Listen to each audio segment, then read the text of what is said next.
Hola, buenas tardes. Soy la doctora Sandra Silva Sánchez, neuróloga, y voy a platicarles de autismo y trastornos del sueño. Vamos a hablar primero de qué es sueño, las etapas de sueño, las funciones del sueño y las características de un sueño normal, y después ya vamos a hablar de los trastornos del sueño presentes en pacientes con trastorno del espectro autista y su manejo. ¿Qué es sueño? El sueño es un estado biológico en el que pasamos una tercera parte de nuestra vida. No podemos vivir sin dormir, es indispensable, ¿verdad? Y tiene ciertas características. Es cíclico, es complejo, es activo. Durante mucho tiempo se consideró que el sueño era un periodo donde el cerebro descansaba, no trabajaba, estaba inactivo. Ahora se sabe que no es así, ¿verdad? Es muy activo y vamos a hablar de eso más adelante. Tiene también características en el comportamiento y tiene características neurofisiológicas. Las características en el comportamiento es la ausencia o disminución de movimientos corporales voluntarios, es la adquisición de una postura estereotipada de descanso, ¿verdad? Y hay una escasa respuesta a estímulos externos de baja amplitud. Las características neurofisiológicas las vamos a ver a detalle más adelante. Como ya dijimos, es cíclico, ¿verdad? Es decir, alternamos periodos de vigilia y periodos de sueño, y a esto se le llama ciclo circadiano. Este está regulado por el núcleo supraquiasmático que está en el hipotálamo, y es un reloj biológico interno, como si fuera un marcapasos. Este induce la producción de melatonina cuando hay ausencia de estimulación en la retina por la luz, ¿sí? La ausencia de estimulación en la retina por luz y el reloj biológico del núcleo supraquiasmático inducen la producción de melatonina en la glándula pineal, y esta se libera al torrente sanguíneo y nos ayuda con los cambios que se van a presentar para que entremos en sueño fisiológico. Cuando amanece y entra la luz, entonces los fotorreceptores de la retina reciben la luz, mandan la señal al núcleo supraquiasmático y se inhibe la producción de melatonina, ayudándonos a despertar. ¿Qué pasa en nuestro cerebro cuando estamos despiertos? Bueno, cuando estamos despiertos, el estado de alerta se debe por activación del sistema activador reticular ascendente, que se localiza en la formación reticular del hipotálamo, del mesencéfalo y de la protuberancia. Este sistema se encarga de mandar señales a la corteza vía el tálamo, por la vía tálamo cortical, y estimula la corteza con acetilcolina, ¿sí? Además, núcleos del RAFE liberan serotonina, que va a activar centros sensoriales que nos permiten estar en contacto y con respuesta a nuestro medio ambiente. Esa es la característica de cuando estamos despiertos o en alerta, ¿verdad? Estamos conscientes y estamos en contacto con nuestro medio ambiente y podemos ser capaces de responder a esos estímulos, ¿sí? Todos los neurotransmisores, la hipocreatina, la norepinefrina, la serotonina, la histamina, la acetilcolina, están muy activos en este periodo, ¿verdad? Estimulando la corteza.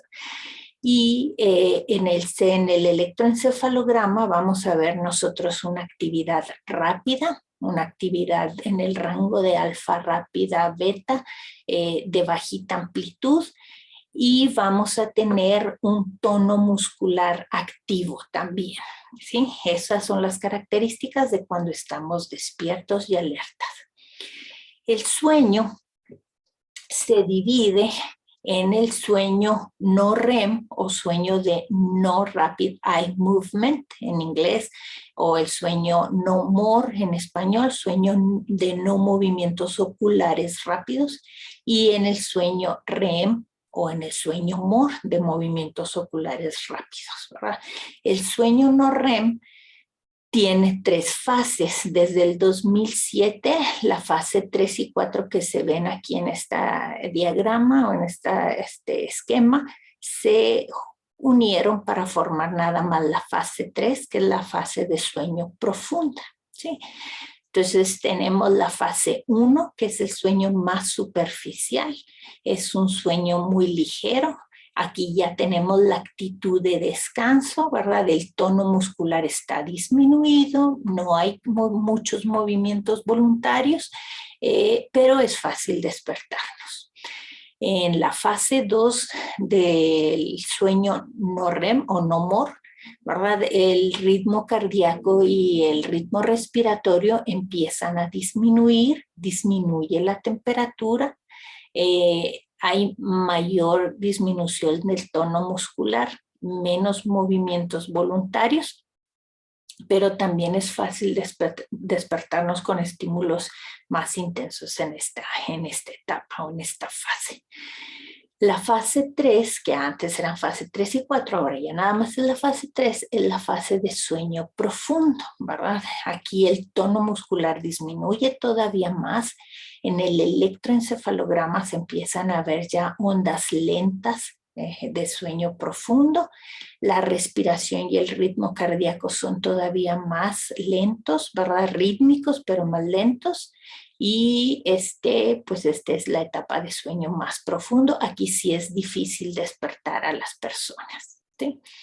Y el sueño REM o el sueño MOR de movimientos oculares rápidos es un sueño paradójico porque en la corteza, en el electroencefalograma, se ve la actividad rápida de cerebral, ¿verdad? Como si estuviéramos despiertos, pero estamos en un sueño también profundo. También es difícil despertarnos en esta etapa de sueño. Hay una atonía muscular, ¿verdad? No nos movemos en esta etapa de sueño. Y aquí sí tenemos sueños, ¿verdad? Sueños muy vívidos. Ahorita vamos a platicar por qué son estos cambios en el cerebro. Durante el sueño de ondas lentas o el sueño no MOR, ¿verdad? El núcleo ventrolateral preóptico, ¿sí? Por medio de descargas GABAérgicas va a inhibir las neuronas hipocreatinas y no hay un estímulo para la actividad de la corteza, ¿sí? También la actividad GABAérgica va a bloquear el paso de información sensorial al exterior, consolidando el sueño. Entonces aquí, todos los neurotransmisores que estaban tan activos cuando estábamos despiertos, aquí todos están disminuidos. La hipocreatina está disminuida, la noradrenalina está disminuida, la serotonina, la histamina y la acetilcolina, todo está disminuido, ¿verdad? En el electroencefalograma, primero hay unas descargas en brotes de las neuronas reticulares del tálamo que producen las características usos del sueño. Conforme vamos pasando a un sueño más profundo, ¿verdad?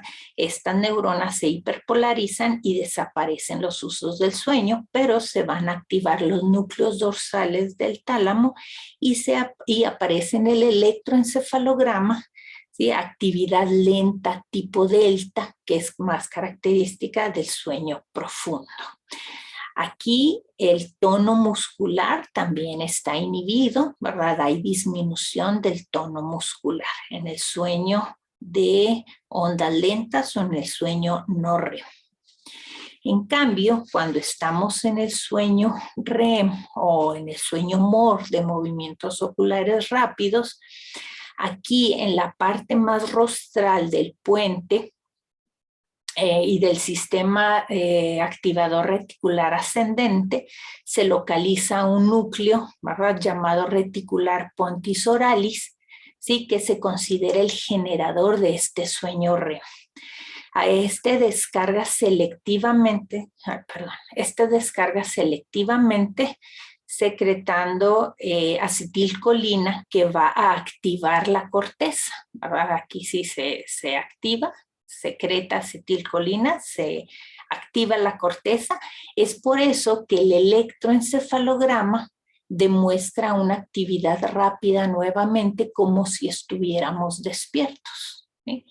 Y eso también hace que tengamos sueños vívidos en esta etapa de sueño REM y por eso se le llama sueño paradójico también.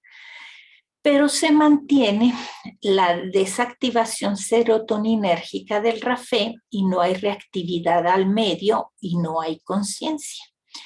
La actividad de los núcleos tegmentales y pedúnculo-pontinos estimulan el núcleo periabducens y este genera los movimientos oculares rápidos.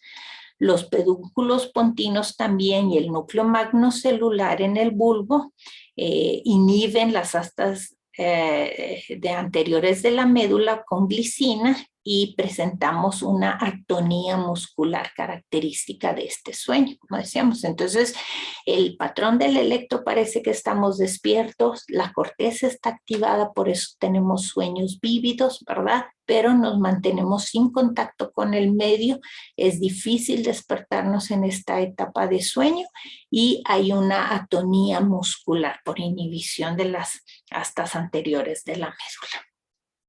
Esas son las características del sueño REM. Aquí estamos viendo cuánto duran estas etapas, ¿verdad? La duración de las diferentes etapas. De estar despiertos, ¿sí?, a quedarnos dormidos, lo normal es que pase menos de media hora. Cuando ya tenemos sueño, nos acostamos a dormir, deben de pasar menos de 30 minutos para que nos quedemos dormidos, ¿sí? Y luego empezamos en la etapa primera del sueño, en la etapa 1, que es el sueño más superficial, ¿verdad? Esta etapa dura aproximadamente unos 10 minutos. Después sigue la etapa 2, donde ya vemos los usos del sueño que mencionábamos, ¿verdad? Por estímulo de las neuronas del tálamo. Después pasamos a la etapa 3, ¿verdad? Que es el sueño profundo, el sueño caracterizado por ondas delta en el electroencefalograma con menor tono muscular. Esta etapa dura aproximadamente 1 hora, sobre todo al inicio del sueño, ¿verdad? En las primeras horas del sueño. Y el sueño REM lo vamos a tener aproximadamente a unos 70 o 90 minutos que nos quedamos dormidos, es cuando entramos en el sueño REM, ¿verdad? Este es un ciclo de sueño y estos ciclos se van a repetir hasta 4 o 5 veces durante la noche. A esto se le llama un hipnograma, ¿verdad? Es la representación de cómo se van repitiendo estos ciclos del sueño. Estamos despiertos, ¿verdad? Caemos en la primera fase del sueño no REM o no MOR. Caemos a la segunda fase y luego caemos a la tercera, que es el sueño profundo, ¿verdad? Aquí si se fijan en la primera parte del sueño, estas son las horas del sueño, ¿verdad? La primera, la segunda, las 8 horas del sueño normales que tenemos. En las primeras horas del sueño, tenemos el sueño más profundo y dura más tiempo. Sí, este es característico. Conforme va pasando la noche, el REM es el que va aumentando su duración, ¿sí? Y ya no tenemos un sueño tan profundo al final de la noche. Tenemos poquitos despertares, ¿verdad? Son normales, son tan pequeños que no nos damos cuenta, ¿sí? Si nos damos cuenta, nos quedamos dormidos otra vez rápidamente y volvemos otra vez al ciclo del sueño. Decíamos que estos ciclos se repiten, vamos a ver aquí 1 vez, 2 veces, 3 veces, 4 veces, unas 5 veces a lo largo de la noche. Estos hipnogramas también cambian dependiendo de la edad de la persona, ¿verdad? En los niños pequeños, vemos que el sueño profundo, ¿verdad? Al principio de la noche dura mucho tiempo, ¿sí? Dura mucho tiempo y ellos todavía presentan sueño profundo avanzada la noche. Los niños, conforme va avanzando la noche, el periodo de tiempo en sueño REM también va aumentando. Y los niños tienen muy pocos despertares en la noche, ¿sí? En los jóvenes adultos ya vemos que el sueño profundo se presenta, ¿verdad?, con un poquito menor de duración de los niños, pero se presenta también en las primeras fases de la noche, en las primeras horas de la noche. También el sueño REM, conforme pasa la noche, se va haciendo más prolongadito, ¿verdad?, en los adultos jóvenes. Aquí vemos que tienen más despertares que los niños, pero siguen siendo despertares muy cortitos y no se dan cuenta, ¿sí? En la gente mayor de 60 años, el hipnograma ya nos muestra, fíjense que es más difícil caer en etapas de sueño profundo. Ya la gente mayor casi no tiene sueño profundo. Y el sueño REM no va aumentando su duración como en los niños o en los jóvenes. El sueño REM se queda cortito y presentan muchos más despertares, ¿verdad? Y estos despertares ya no son tan rápidos como en los niños o en los jóvenes, son más prolongados y ya los pacientes se dan cuenta de estos despertares y pueden llegar a batallar para dormirse nuevamente, ¿verdad? Entonces este es el hipnograma de una persona mayor, de un adulto joven y de un niño y podemos ver sus diferencias. Aquí resumimos, ¿verdad?, como un niño pequeño, ¿verdad?, en los primeros 15 meses de vida se la pasan casi dormidos todo el día y tienen una gran cantidad de sueño no REM y tienen una gran cantidad de sueño REM o de movimientos oculares rápidos, sueño MOR, ¿verdad? Los niños cuando están recién nacidos. Conforme van creciendo, ya los niños, la cantidad del sueño REM va disminuyendo, ¿verdad? Y el sueño no REM se mantiene, ¿sí? En la adolescencia, la cantidad del sueño no REM cae, ¿verdad? Y ya se mantiene disminuida en los adultos y disminuye todavía un poquito más en los ancianos. Y el sueño no REM o el de ondas lentas, mientras más grandes estamos en edad, menos tiempo vamos teniendo en este sueño, ¿verdad? Por eso la gente mayor siente que no descansa tanto durante la noche. ¿Cuántas son las horas de sueño recomendables según la edad de las personas? Aquí podemos ver que en los primeros 3 meses de nacimiento, ¿verdad? Los bebés van a dormir hasta 18 horas, ¿sí? 17, 18 horas.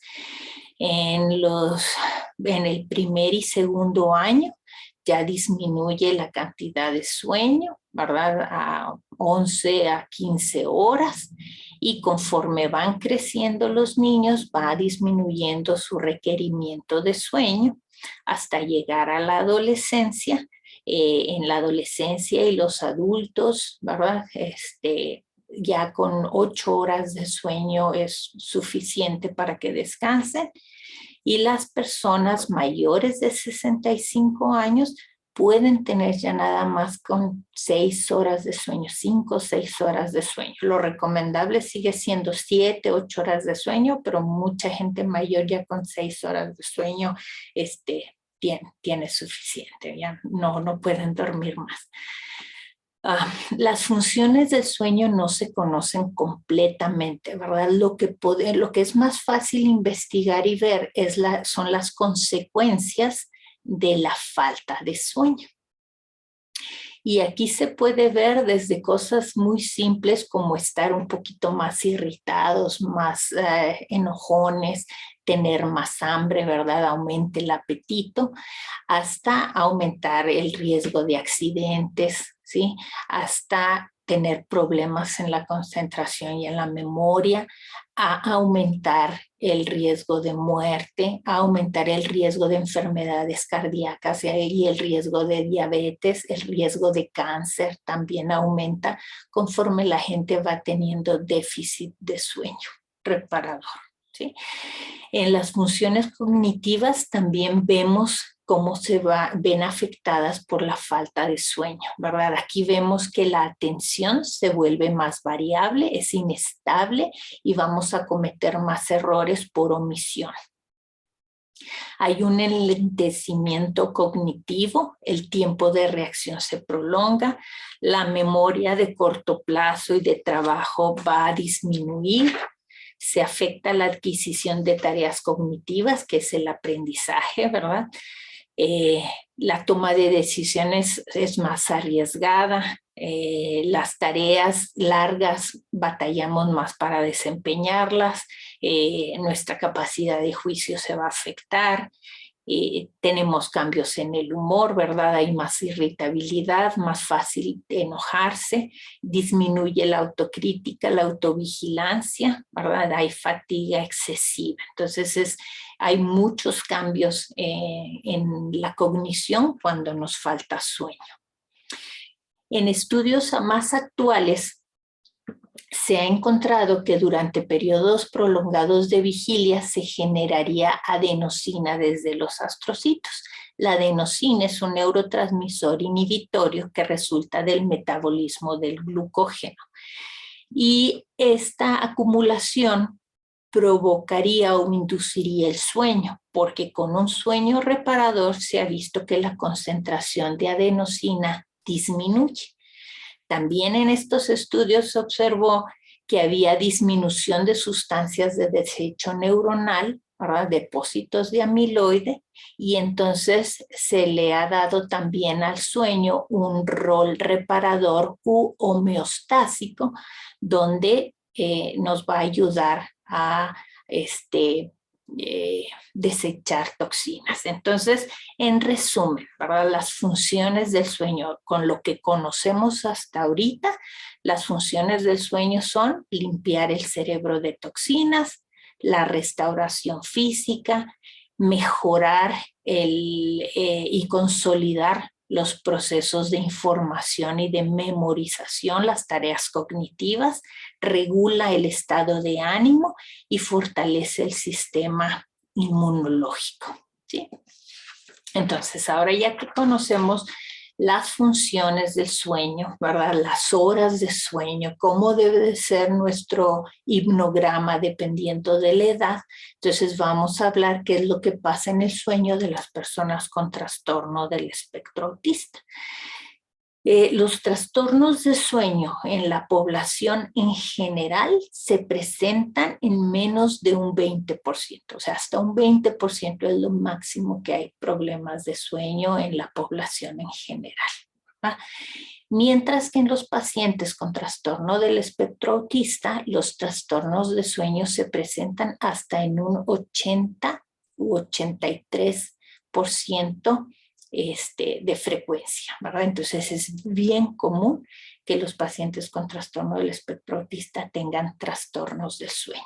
También en los niños neurotípicos, con desarrollo neurotípico, cuando tienen trastornos del sueño, en general estos van disminuyendo, van mejorando conforme aumenta la edad de los niños, ¿verdad?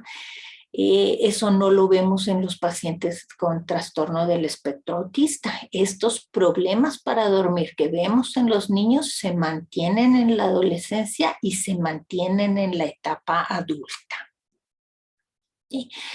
Se han realizado muchos estudios, ¿verdad?, sobre sueño en pacientes con trastorno del espectro autista, tanto en niños como en adolescentes y adultos, por medio de cuestionarios a los papás, por medio de actigrafía, que son estos dispositivos de muñeca que nos ayudan a valorar qué tan adecuado es el sueño, cuánto dura el sueño total, ¿verdad? Cuánto tardamos en quedarnos dormidos, cuánto dura el sueño total, si entramos en etapas profundas del sueño.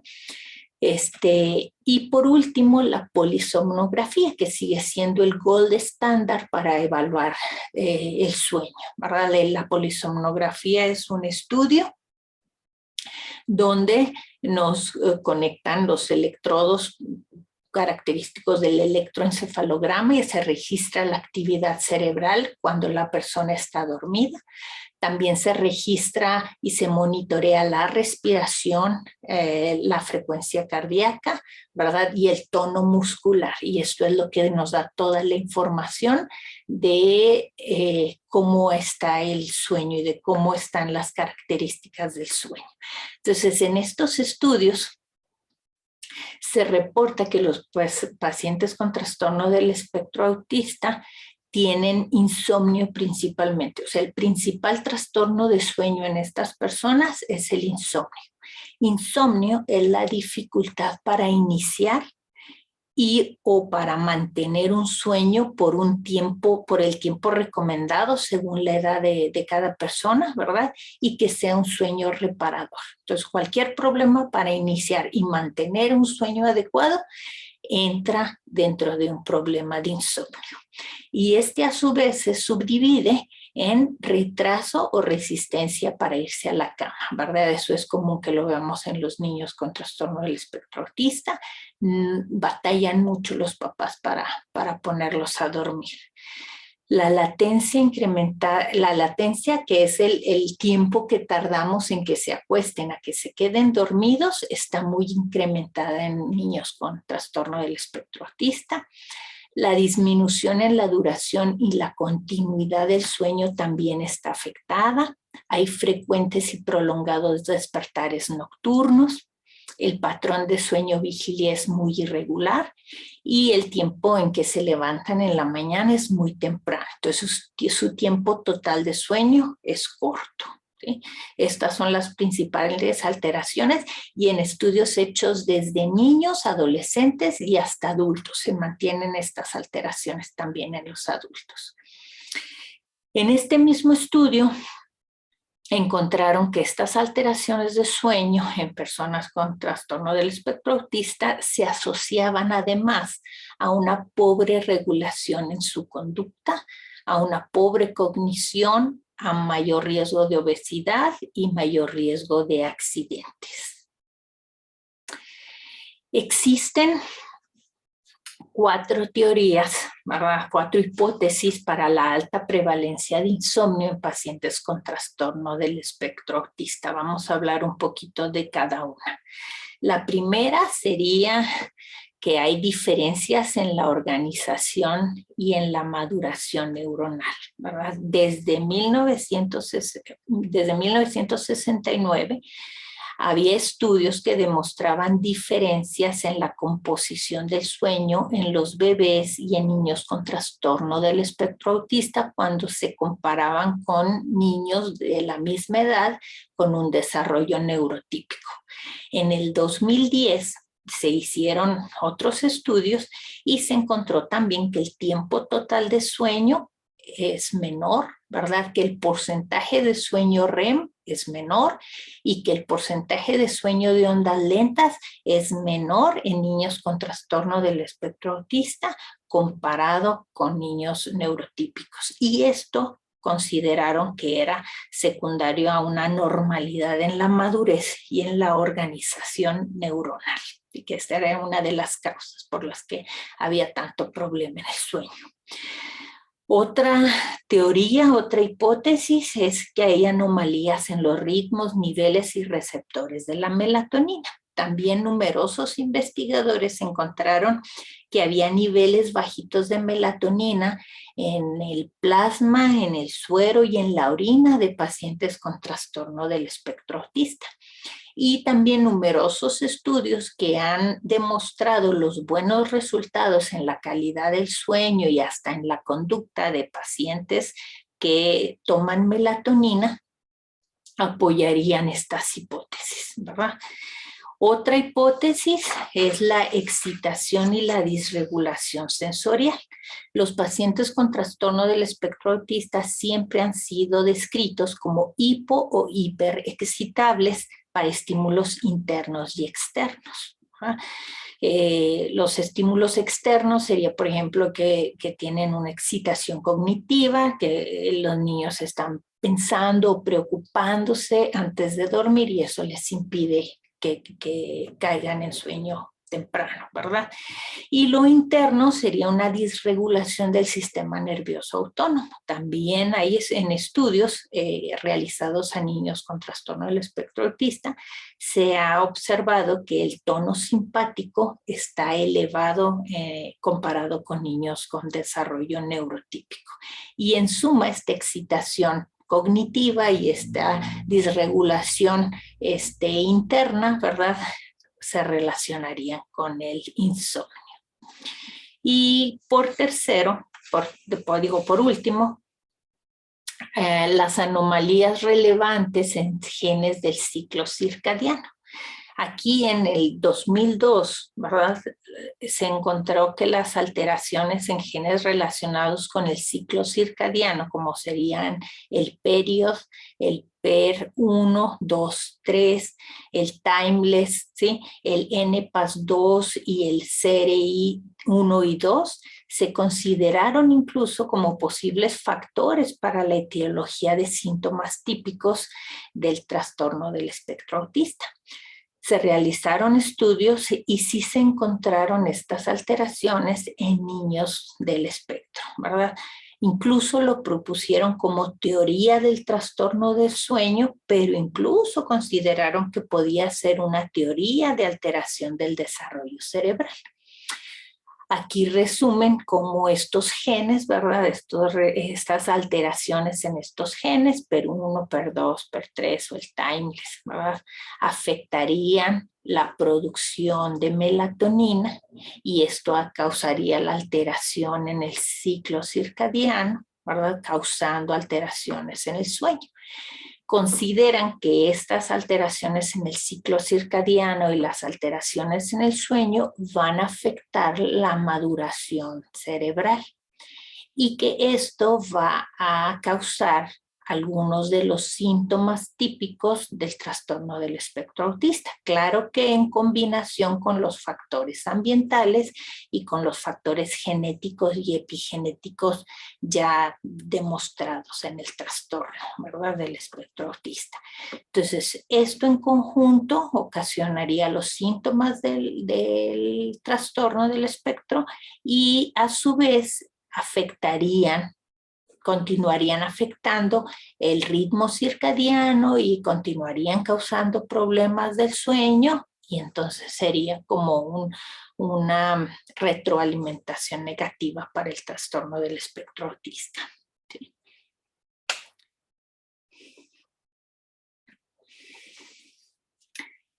Este es un modelo de insomnio de Spielman.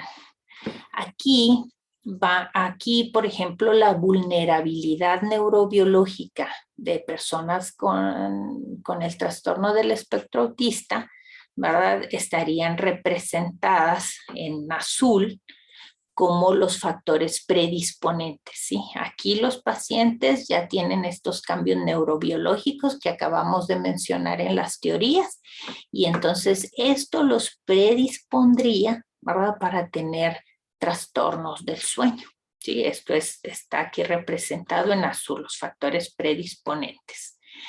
Los factores precipitantes que están aquí en anaranjado, ¿verdad? Aquí serían los factores como estrés ambiental, ¿verdad?, cambios en la rutina de los niños, cambio en los horarios de los más grandecitos, de los adolescentes y de los adultos.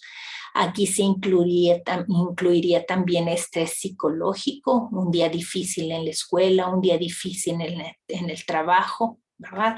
Y aquí incluso entra el estrés fisiológico condicionado por enfermedades asociadas también. Entonces, todos estos, los factores predisponentes que ya no podemos hacer nada para disminuirlos, junto con los factores precipitantes, ¿verdad?, nos precipitan al insomnio en estos pacientes, nos hacen que tengan insomnio clínico, ¿verdad? Ahora, aquí En gris están los factores perpetuadores de este insomnio, ¿sí? Aquí, por ejemplo, en niños, si un niño, ¿verdad?, que ya tiene el trastorno del espectro autista, que está estresado, que tuvo cambios en sus rutinas y eso le ocasionó que no durmiera bien, los factores perpetuantes sería, por ejemplo, lo que hacen los papás sin darse mucho cuenta, ¿verdad? Dejarlos que hagan una siesta o dejarlos que duerman con ellos o acompañarlos a su recámara y dormir con ellos, ¿verdad? Para facilitar el sueño. Pero estas son conductas que pueden perpetuar el insomnio. En la gente mayor, ya en los adolescentes o en los adultos, estos factores perpetuantes serían como los cambios de horario. No me da sueño en temprano, entonces me quedo viendo el celular, me quedo viendo la computadora, en la mañana me tomo alguna bebida energética, y entonces estos factores van perpetuando el insomnio y vamos a tener esta tablita, este diagrama en el insomnio crónico, donde si ustedes se fijan los factores predisponentes se mantienen igual. ¿Sí? Los factores que precipitaron el insomnio, esos cambios en la rutina, esos cambios de estrés, esos cambios por alguna enfermedad que causaron un insomnio de corto tiempo, por los factores perpetuadores se mantienen y nos llevan a que el paciente tenga un insomnio crónico. ¿Sí? Entonces, esto es muy importante porque el tratamiento va a ser siguiendo estos mismos pasos al revés, ¿verdad? Entonces, lo primero que tenemos que hacer para tratar un insomnio en estos pacientes es eliminar estos factores perpetuadores del insomnio, ¿verdad? En segundo lugar, vamos a eliminar estos factores precipitantes de estrés, de enfermedad, ¿verdad? Vamos a eliminarlos.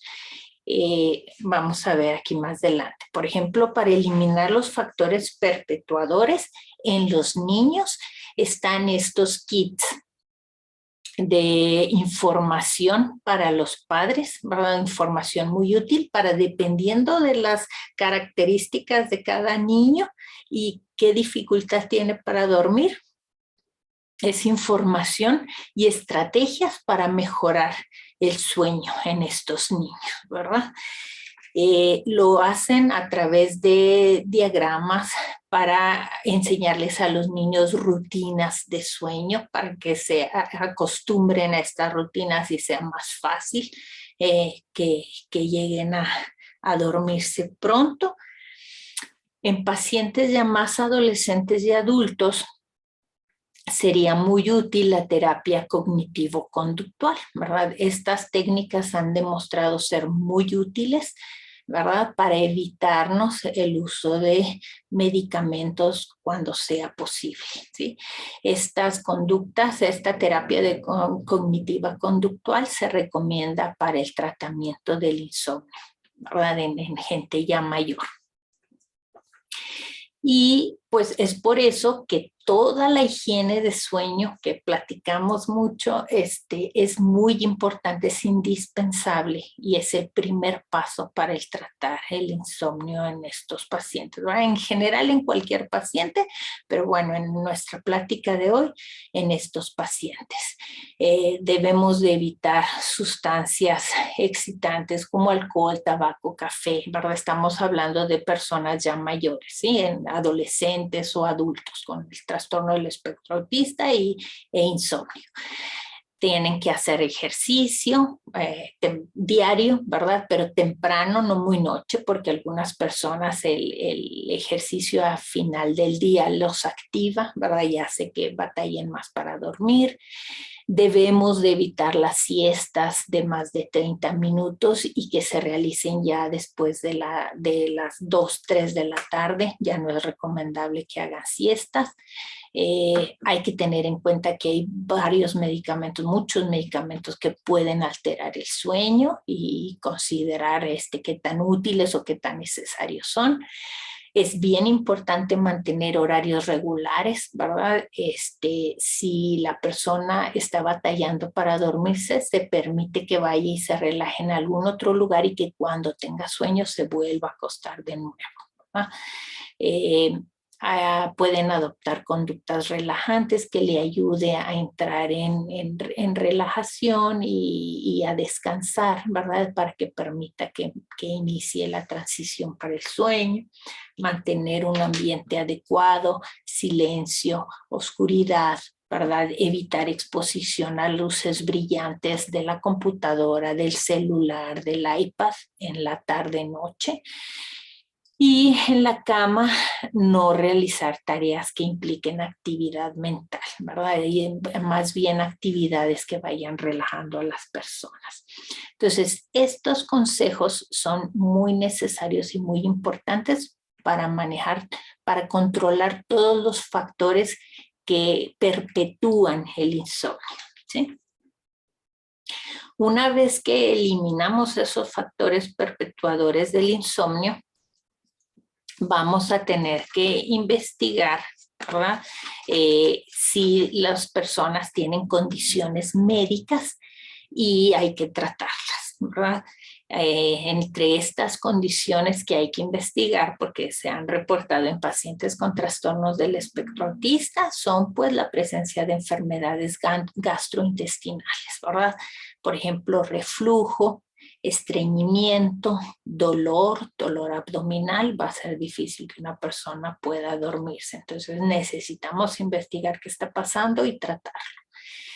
Hay enfermedades respiratorias, apnea del sueño. Aquí le puse un asterisco porque la apnea del sueño está reportada como frecuente asociación en pacientes con trastorno del espectro autista, ¿verdad?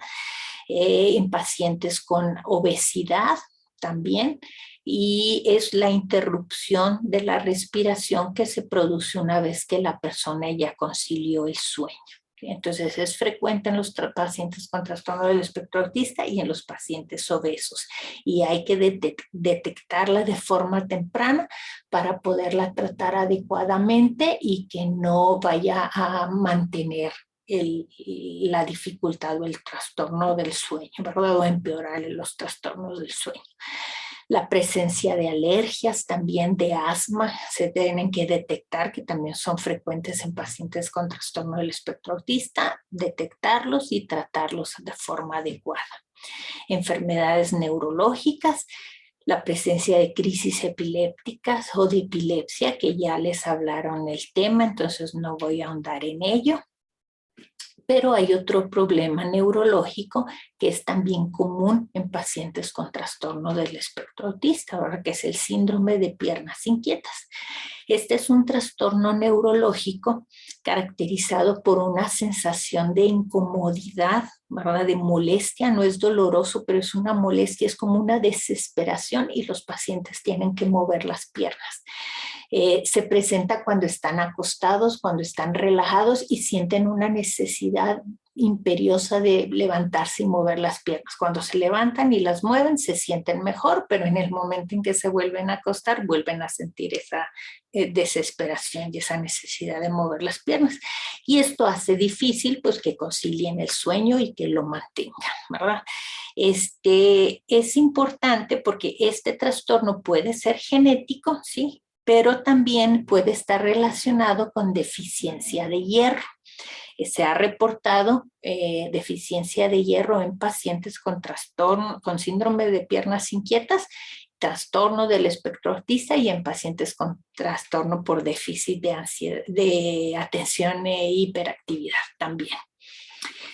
Otras enfermedades que pueden dificultar que los pacientes se queden dormidos y tengan un sueño adecuado son problemas dentales, ¿verdad? Dolores dentales, cuando en la noche aumenta la inflamación y es cuando más pueden doler. Infecciones, caries, problemas de los dientes, pues hay que también detectarlos y tratarlos. eczemas, pruritos, ¿verdad? También cuando estamos descansando, acostados, es un poquito más fácil que tengamos la comezón, el prurito. La sensibilidad a texturas, luces, sonidos, pues que es bien común en niños y personas con este trastorno, ¿verdad? Independientemente de la edad. También cuestiones de nutrición, si los pacientes se acuestan con hambre, ¿verdad? Pues es necesario hacer alguna ingesta de alimento ligero, no muy abundante, ¿verdad? Pero para que el paciente no vaya a tener hambre. Y la deficiencia de hierro, otra vez aquí asterisco, porque se ha encontrado que, que contribuye a la presencia del síndrome de piernas inquietas, pero además el ciclo del sueño también está regulado en parte por el sistema de dopamina, y la dopamina requiere hierro para funcionar adecuadamente, ¿verdad? Entonces, hay estudios donde se considera que cualquier persona que está teniendo trastornos en el sueño se debe de evaluar la concentración de hierro para tratar de suplir si hay alguna falta de esto. Muy bien. Ya entrando al tratamiento farmacológico, ¿verdad? Esta es una tablita de la Academia Americana de Neurología, es una guía de manejo de trastornos del sueño en pacientes con trastornos del espectro autista por la Academia Americana de Neurología. Y como pueden ver, ¿verdad? Independientemente del problema de sueño que tengan los pacientes, ya sea una resistencia a acostarse, a irse a la cama, ¿verdad? Una latencia de sueño prolongada, son los que tardan mucho en quedarse dormidos, un problema en la continuidad y en la eficacia del sueño, ¿sí? Un problema cuando hay muchos despertares, ¿verdad? Cuando hay despertares nocturnos, o un tiempo de sueño total disminuido. Entonces, independientemente del problema del sueño que sea, se recomienda la melatonina junto con la terapia cognitivo-conductual, ¿verdad? Sería el tratamiento de elección. Entonces vamos a ver que en las últimas 2 décadas se han publicado numerosos artículos a favor del uso de melatonina en pacientes con trastorno del espectro autista y alteraciones de sueño, ¿sí? Es una medicación segura de primera línea, ¿verdad? Y se han visto buenos resultados en general. En la mayoría de los estudios se han visto buenos resultados. Las dosis óptimas varían desde 1 a 10 miligramos y se debe de administrar entre 30 y 60 minutos antes de dormir. En los estudios se han visto que mejora la latencia de sueño, ¿verdad? Hace que los pacientes se queden dormidos más rápido, disminuye el número de despertares y aumenta el tiempo total de sueño en la noche. Algunos pacientes no responden a la melatonina y en algunos pacientes parece que perdiera eficacia, ¿verdad? Pero en la mayoría sigue siendo muy útil y por eso es el medicamento de elección para este tipo de trastornos del sueño. El Ramaltión es un agonista de la melatonina con gran selectividad y afinidad para los receptores MT1 y MT2. Se aprobó ya para adultos con problema de insomnio. Es bien tolerada, causa muy poca somnolencia diurna. La dosis va de 3 a 8 miligramos al acostarse, pero como está recientemente aceptada, todavía hay pocos estudios y poca experiencia con este medicamento, ¿sí? La clonidina es otro medicamento que se utiliza para pacientes con trastorno del sueño. Es un agonista adrenérgico alfa 2, inhibe la norepinefrina y disminuye el flujo simpático y tiene efectos sedantes. Hay estudios donde se ve que mejora la latencia del sueño desde 2 a 5 horas, o sea, los niños tardan entre 2 y 5 horas en quedarse dormidos antes del tratamiento y después del tratamiento ya solo tardan entre media hora o 2 horas para quedarse dormidos, ¿verdad? Con una P estadísticamente significativa.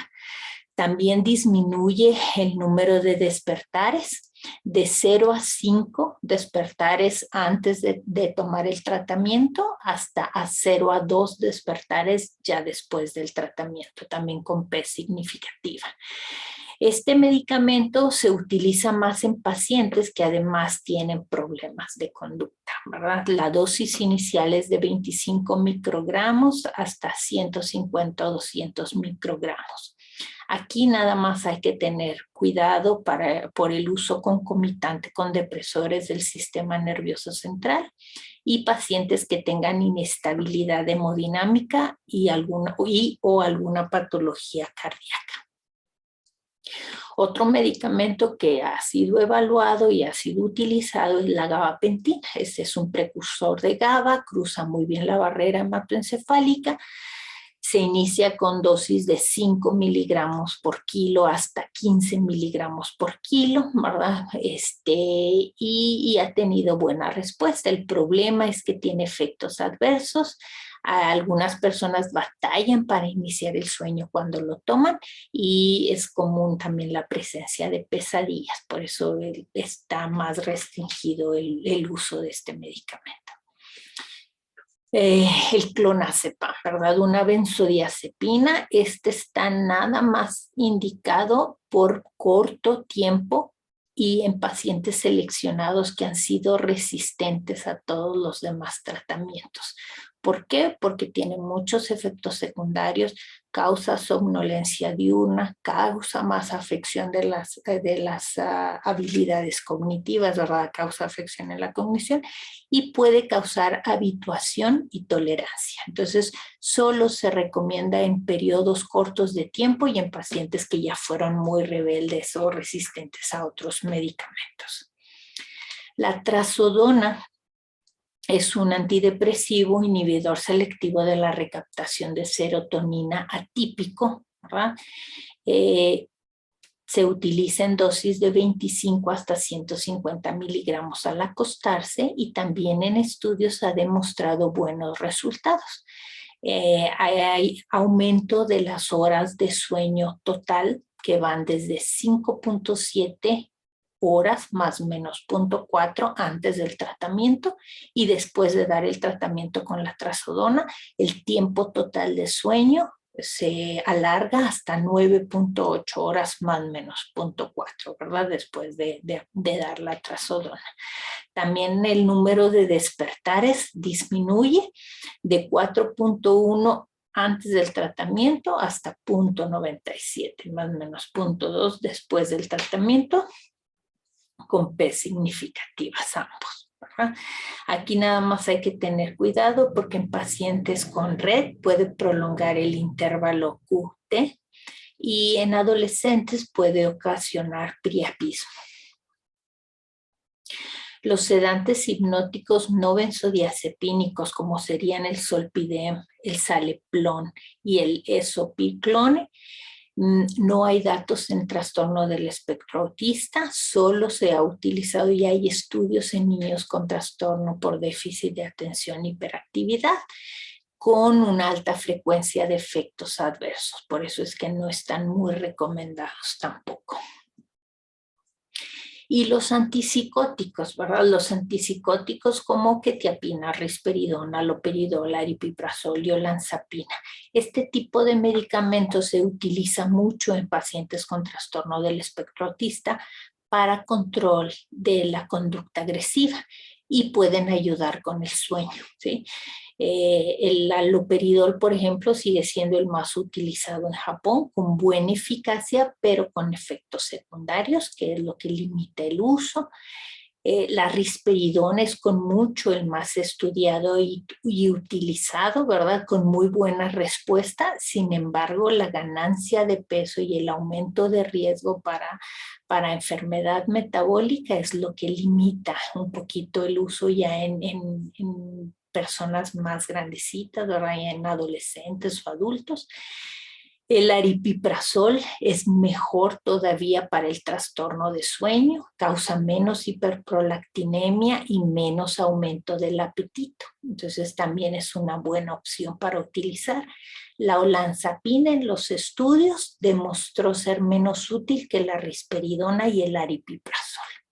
Y la quetiapina en los primeros estudios dio muy malos resultados, pero ya en los últimos parece que ya hay resultados más prometedores para el uso concomitante de trastorno del espectro autista con problemas en la conducta y el manejo del sueño. De antidepresivos, bueno, la trazodona ya dijimos que está muy aprobada, ¿verdad? Su utilización en trastornos del sueño. Eh, eh, este, mm, sí, ya lo mencionamos ahorita antes. La mirtazapina, que tiene una acción dual, es un antidepresivo con acción dual, mejora el insomnio, ¿verdad? Mejora ansiedad y mejora irritabilidad, pero también tiene el efecto secundario de la ganancia de peso y hay pocos estudios en niños, pero en adolescentes y en adultos se utiliza con buen resultado, nada más con ese efecto secundario que hay que vigilar. Y pues el resto de antidepresivos, la mayoría de los inhibidores selectivos de recaptura de la serotonina pueden ocasionar insomnio, por eso no están tan indicados en pacientes que además tengan un trastorno de sueño, ¿verdad? Con esto termino mi plática. Les agradezco mucho su atención. Buenas tardes.